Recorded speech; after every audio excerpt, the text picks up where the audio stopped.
Hello, good morning, dear student. I am Pulsing Yogi from Sri Digambar Institute of Technology, Bhandaraj Mode, Tosa. Today, I will be discussed about TOS subject, Theory of Structure, subject Diploma third year, Civil branch, according to BTR syllabus. Frame structure जो अपन discuss कर रहे थे video में, previous video में अगर आपने देखा हो तो आपके जो वीडियो थे उसमें कार्ड सेक्शन विधि से और जोड़ विधि से, जोड़ों की विधि के द्वारा आपने न्यूमेरिकल सॉल्व किया था कि यानी आपको कोई ढांचा दिया हुआ है, स्ट्रक्चर दी हुई है, उस ढांचे में अवयवों के अंदर बलों का मान ज्ञात करना होता था। अवयवों में बलों का मान ज्ञात करना था। तो अपने प्रीवियस वीडियो के अंदर आपने देखा कि काट विधि के माध्यम से कि किस तरीके से अपन अवयवों में बलों का मान ज्ञात करना होता है। पहली बात, काट विधि तब यूज करेंगे तब कुछ ही अवयवों के अंदर बलों का मान ज्ञात करना हो, क्योंकि ये इजी रहता है कि यदि पूरी अवयवों के अंदर मान ज्ञात नहीं करना हो और कुछ ही के अंदर करना हो, ठीक है, सबके साथ सबको मान ज्ञात नहीं करना है, तब ये इजी मेथड रहता है और टाइम की बचत करता है ये मेथड। लेकिन आपको ये याद रहे कि जब आप कार्ड को गुजारते हैं, आपको जो कार्ड लेते हैं, कार्ड को उन अधिक ये ध्यान रखा जाए कि उन अवयवों से होकर गुजारा जाए जिनके अंदर आपको बलों का मान ज्ञात करना है, जिनमें बलों का मान ज्ञात करना हो। या फिर आप ये कहें कि इस ऐसी जगह से गुजारना चाहिए जहाँ पर 3 से ज़्यादा अज्ञात बल न हो। ऐसी जगह से नहीं कि आप कहीं इस तरीके से कार्ड को निकाल रहे हैं कि जहाँ से 3 से ज़्यादा अज्ञात बल हो, तो ये मेथड आप के द्वारा सॉल्व आप नहीं कर सकते। तो आप ये ध्यान रहे कि 3 से ज़्यादा अज्ञात बल नहीं होने चाहिए। जैसे अगर प्रीवियस जॉइंट विधि के अंदर आपने देखा था, जॉइंट मेथड के अंदर, तो वहाँ पर क्या था, वहाँ पर 2 अज्ञात होते थे मैक्सिमम, यहाँ पर 3 अज्ञात है। तो इस तरीके से आपको क्वेश्चन दिया हुआ है और इस क्वेश्चन के अंदर ये मेंशन किया गया है। तो आप क्वेश्चन देखिए एक बार कि चित्र में दिखाए अनुसार 5 मीटर स्पान वाले ढांचे पर लोड लग रहे हैं। 5 मीटर का आपको ढांचा है, एक तरीके से आपको हॉरिजॉन्टल ये ए और बी के बीच की डिस्टेंस है, स्पान है, वो 5 मीटर का है और इस पर लोड लग रहा है 10 किलो न्यूटन और 12 किलो न्यूटन लगा हुआ है। तो अवयव 4, अवयव कौन सा, ये वाला सीवी वाला अवयव 4 नंबर इसको दिया हुआ है। फोर्स आपको बीसी या सीवी जो भी आप कहना चाहें, ठीक है। नेक्स्ट 5 नंबर का, जिसे आप कहेंगे ईसी या फिर सीई जो अवयव है, ये कितने नंबर का, 5 नंबर का। वह 7वें काट विधि द्वारा बल ज्ञात करिए। 7वां नंबर का आपका यह है ई और डी।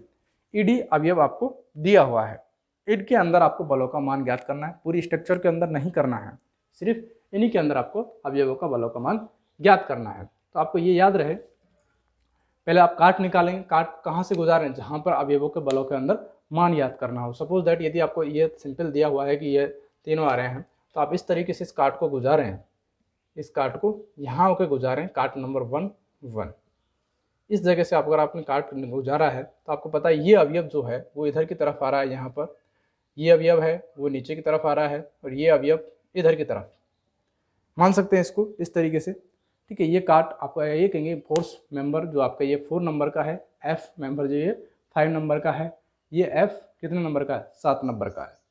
अब इनके अंदर अवयवों के बलों के मान ज्ञात करने हैं, लेकिन आपको ये डिस्टेंस और कोई डिस्टेंस आपको दी हुई नहीं है, कोई डिस्टेंस नहीं दी है, सिर्फ आपको ये दिया है कि ये 5 मीटर का है। लेकिन आपको ये स्ट्रक्चर में ये मेंशन किया है कि ये कितना डिग्री का है, 60 डिग्री का, ये कितने का है, 30 डिग्री का है। तो ये ऑटोमेटिकली कितने का होगा, 90 डिग्री का होगा। कितने का है, ये 60 का, ये 30 का, ये कितने हो गया, 90 का।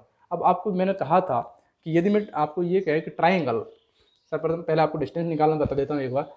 ट्राइंगल कौन सा, ए बी डी से, ट्राइंगल ए बी डी से, ए बी और डी, ये बिंदु डी है, तो डी से यदि आप ये कहें, ये 5 मीटर दिया हुआ है, ये 90 डिग्री, 90 डिग्री के सामने क्या होता है, कर्ण होता है। ये थीटा है, थीटा के सामने क्या होता है, लंब होता है। बचा हुआ क्या होता है, आधार होता है, ठीक है। क्या होता है, आधार होता है। यदि मैं तुमसे ये कहूँ कि ये कितना 90 डिग्री, 90 डिग्री के सामने ये क्या, कर्ण, ये थीटा 60 के सामने ये कौन सा वाला पार्ट, ये वाला A B C D triangle के, ए बी डी के ट्राइंगल की मैं बात करूँगा, तो ये क्या हो जाएगा, लंब हो जाएगा। ये क्या हो जाएगा, 60 डिग्री के लिए लंब, ये बचा हुआ क्या होगा, आधार हो जाएगा।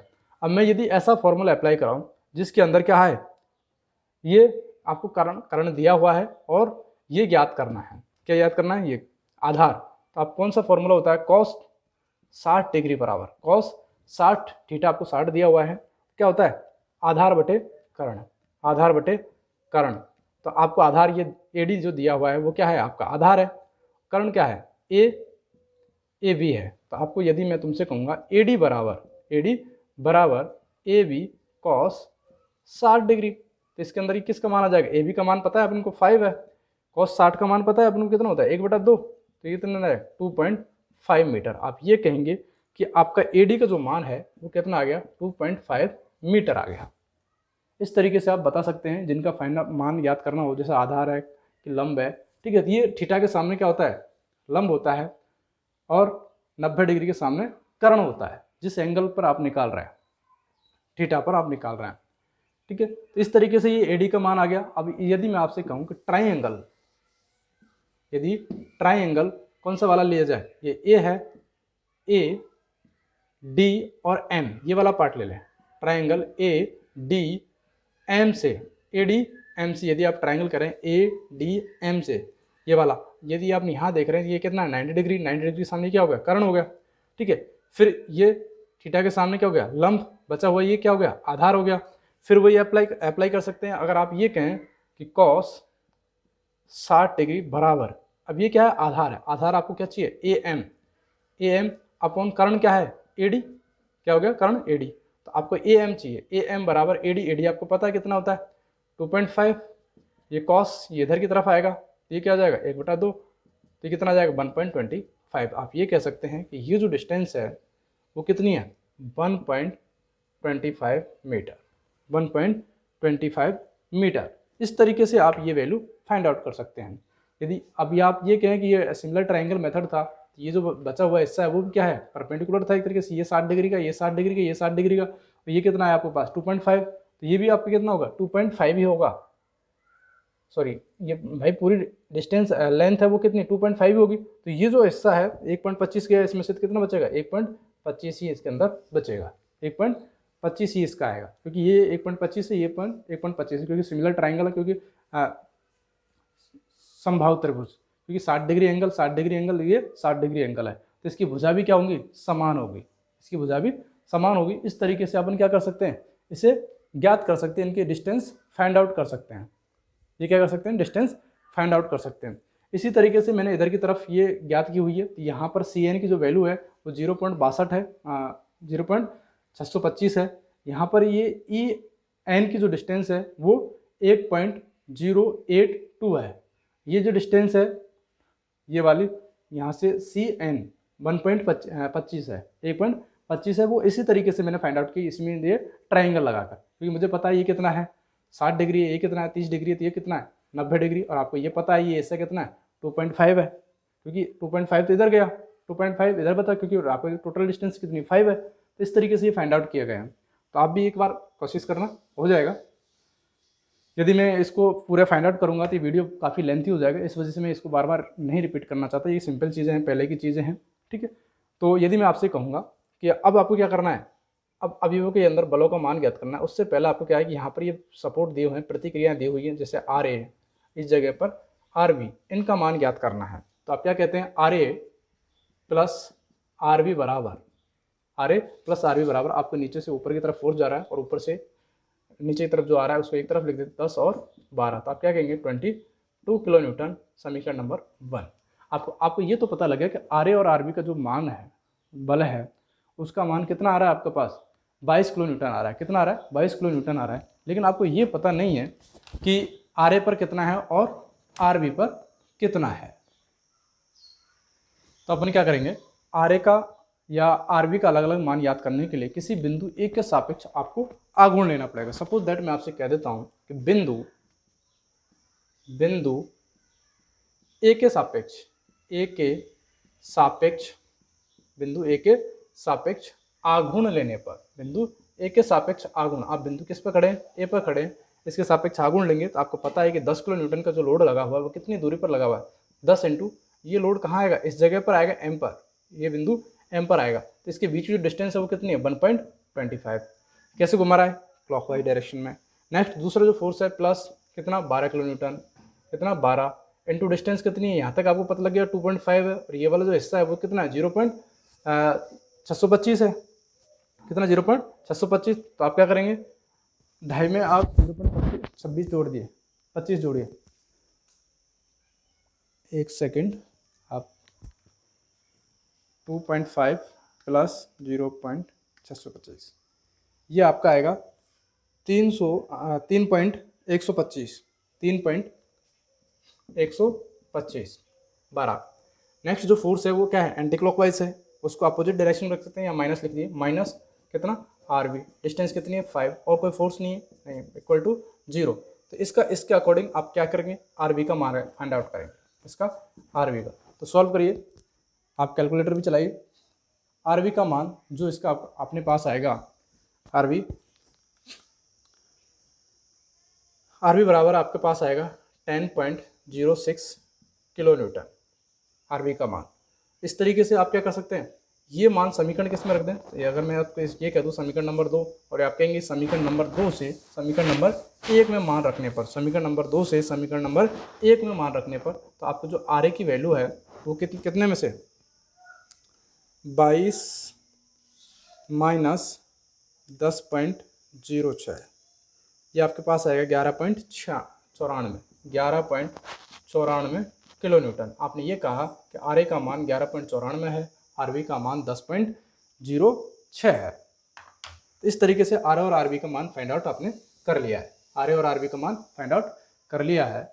और आर ए और आर बी का मान फाइंड आउट करने के बाद आपको अवयवों के अंदर बलों का मान ज्ञात करना है। आपने जो काट माना है, ये वाला काट A1 जो आपने ये काट माना है, ये वाला, तो आपको ये यहाँ पर माना कि ये फोर्स कितना है F4, यहाँ पर जो फोर्स ये लगा हुआ है इसको मैं यहाँ पर नोट कर देता हूँ, F5 है, और ये जो नोट लगा F जो है F7 है। तो किसी बिंदु के आपको सापेक्ष आघूर्ण लेना होता है, और उस बिंदु के सापेक्ष आघूर्ण लेने के बाद आपको ये देखना होता है कि कौन सा जो फोर्स है वो इसके लंबवत आ रहा है। सपोज दैट यदि मैं आपसे कहूँ कि बिंदु ई के सापेक्ष आघूर्ण लेने पर, ई के सापेक्ष आघूर्ण लेने पर, अब आपको कुछ नहीं करना, आपने काट मान लिया, इधर वाला हिस्सा लिया आपने, ठीक है, ये काट के इधर अंदर वाले, तो आप ई के सापेक्ष आघूर्ण ले रहे हैं, आप ई पर हैं, एक इधर देखेंगे एक्सटर्नल फोर्स का इफेक्ट, ठीक है, तो ये कौन सा लगा है, आर बी लगा हुआ है, कितना लगा हुआ है आर बी, कैसे घुमा रहा है, एंटी क्लॉकवाइज घुमा रहा है, कितनी दूरी पर है आपका ये ई यहाँ है, तो यहाँ से ये फोर्स कहाँ जाएगा, इधर जाएगा, इसके बीच की जो दूरी है ये वाली, आपको पता है टोटल डिस्टेंस कितनी है 2.25 है, और 2.25 में से 2.5 है, 2.5 में से ये 625 घट जाएगा, 2.5 माइनस 0.625, ये जो डिस्टेंस आएगी आपकी 1.87 आएगी, 1.885, ये जो डिस्टेंस है वो 1.875 है। इसको माइनस कर देंगे 2.5 में से, 2.5 में से माइनस कर देंगे क्या 0.625।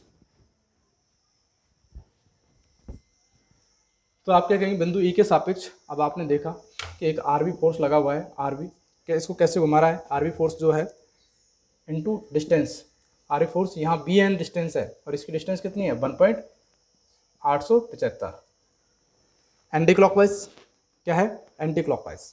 और दूसरा जो फोर्स है F4, वो कैसे घुमा रहा है इसको, इसके अपोजिट डायरेक्शन में, अपोजिट साइन आएगा तो इक्वल टू में कर सकता हूँ इसको, क्या F4, इसकी डिस्टेंस कौन सी, ये वाला पार्ट, EN जो डिस्टेंस है इसकी, ये इसका मान कितना है 1.082 है, कितना 082 है। तो मैं F4 का मान फाइंड आउट करवाऊंगा आपसे, तो F4 का मान जो आप आएगा, आरबी का मान अपने पास कितना आया था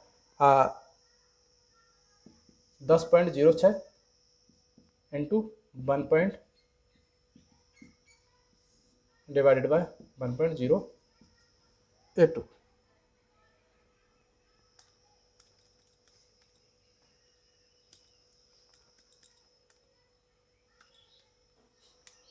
यह आपके पास आएगा F4 का मान 17.43, F4 बराबर 17.43 किलो न्यूटन, F4 बराबर 17.43 किलो न्यूटन, कितना F4 बराबर 17.43 किलो न्यूटन। इसी तरीके से मैं यदि आपसे कहूँगा कि बिंदु किसके सापेक्ष, बिंदु बी के सापेक्ष, बिंदु बी के सापेक्ष, बिंदु बी के सापेक्ष आघूर्ण लेने पर, बिंदु बी के सापेक्ष आघूर्ण लेने पर, बिंदु बी कहाँ है, ये वाला बिंदु। अब आपने देखा कि ये F4 इसी से गुजर रहा है तो वो 0 हो गया, एक ये वाला फोर्स है, इससे कोई मतलब नहीं है, लेकिन ये जो फोर्स है F5 इसके यहाँ पर है, ये आपके साथ कितना डिग्री का एंगल बना रहा है, 90 डिग्री का, इसके लंबत है, ये फोर्स क्या है, लंबत है। इसकी जो डिस्टेंस है ये वाली, वो कितनी है, ये डिस्टेंस आपकी कितनी है, ये वाला पार्ट आपको निकालना है।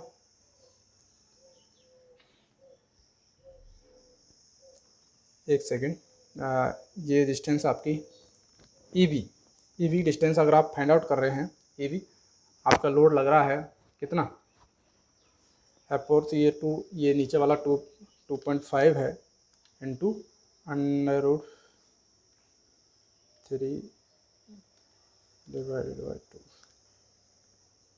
ये 2.16 है। यहाँ से जो डिस्टेंस आएगी 2.16 आएगी, 65 ये डिस्टेंस आएगी, ठीक है। तो आप बिंदु बी के सापेक्ष है, आप ये फोर्स लग रहा है, कैसे घुमा रहा है, एंटी क्लॉकवाइज घुमा रहा है, क्या, F5 इंटू 2.165, एक फोर्स लग रहा हुआ है, आर भी लगा हुआ है, यहीं पर घुमा रहा है, क्या घुमा रहा है, इसको 0 हो जाएगा, लेकिन एक 12 किलो न्यूटन का लगा हुआ है, इस तरीके से नीचे की तरफ आ रहा है, वो क्या है, इसको भी सेम डायरेक्शन में दोनों, तो क्या करेंगे, एक तरफ ही है, या आप प्लस माने चाहे आप माइनस माने, और कोई फोर्स नहीं लगेगा इसके ऊपर, तो इसको क्या 12, डिस्टेंस कितनी होगी इसकी, डिस्टेंस 12 की, ये वाला पार्ट अभी निकाला आपने, ये वाला पार्ट BN यहाँ पर अप्लाई होगा, ये 12 किलो न्यूटन, ठीक है। तो BN की जो डिस्टेंस है ये वाली, ये N पार्ट है, तो ये 1.875 है, और कोई फोर्स नहीं है, इक्वल टू 0।